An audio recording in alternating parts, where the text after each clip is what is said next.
شروع اللہ کا نام لے کر جو بڑا مہربان نہایت رحم والا ہے۔ بے شک انسان پر زمانے میں ایک ایسا وقت بھی آ چکا ہے کہ وہ کوئی قابل ذکر چیز نہ تھا۔ ہم نے انسان کو ملے جلے نطفے سے پیدا کیا تاکہ اسے آزمائیں، تو ہم نے اس کو سنتا دیکھتا بنایا، یقیناً ہم ہی نے اسے رستہ بھی دکھا دیا۔ اب خواہ شکر گزار ہو خواہ ناشکرا۔ بے شک ہم نے کافروں کے لیے زنجیریں اور طوق اور دہکتی آگ تیار کر رکھی ہے۔ جو نیکوکار ہیں وہ ایسی شراب پیئیں گے جس میں کافور کی آمیزش ہوگی۔ یہ ایک چشمہ ہے جس میں سے اللہ کے بندے پیئیں گے اور اس میں سے چھوٹی چھوٹی نہریں نکال لیں گے۔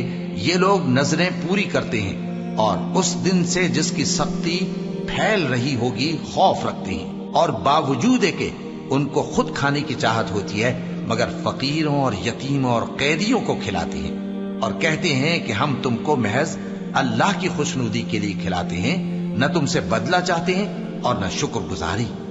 ہم کو اپنے پروردگار سے اس دن کا ڈر لگتا ہے جو چہروں کو بگاڑنے والا اور بڑی سختی والا ہوگا۔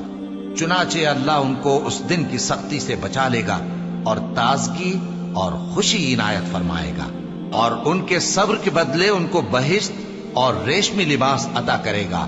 اس میں وہ تختوں پر تکیے لگائے بیٹھے ہوں گے، وہاں نہ دھوپ کی حدت دیکھیں گے نہ سردی کی شدت۔ ان پر درختوں کے سائے قریب ہوں گے اور میووں کے گچھے جھکے ہوئے لٹک رہے ہوں گے، اور خدام چاندی کے برتن لیے ہوئے ان کے ارد گرد پھریں گے، اور شیشے کے نہایت شفاف پیالے، اور شیشے بھی چاندی کے جو ٹھیک اندازے کے مطابق بنائے گئے ہیں۔ اور وہاں ان کو ایسی شراب بھی پلائی جائے گی جس میں ادرک کی آمیزش ہوگی۔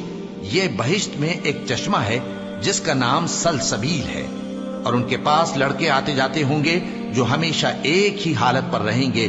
جب تم ان پر نگاہ ڈالو تو خیال کرو کہ بکھرے ہوئے موتی ہیں۔ اور بہشت میں جہاں آنکھ اٹھاؤ گے کثرت سے نعمت اور عظیم الشان سلطنت دیکھو گے۔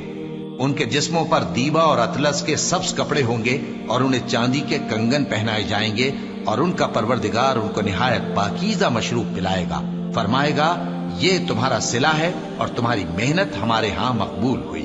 اے نبی صلی اللہ علیہ وآلہ وسلم، ہم نے تم پر قرآن بتدریج نازل کیا ہے، تو اپنے پروردگار کے فیصلے کے لیے انتظار کیے رہو، اور ان لوگوں میں سے کسی بدعمل اور ناشکرے کا کہا نہ ماننا، اور صبح و شام اپنے پروردگار کا نام لیتے رہو، اور رات کو بڑی دیر تک اس کے آگے سجدے کرو اور اس کی پاکی بیان کرتے رہو۔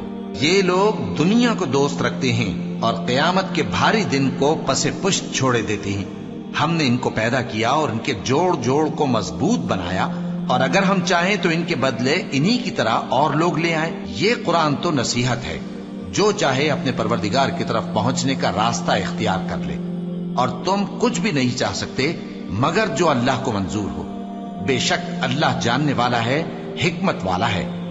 وہ جس کو چاہتا ہے اپنی رحمت میں داخل کر لیتا ہے، اور ظالموں کے لیے اس نے دکھ دینے والا عذاب تیار کر رکھا ہے۔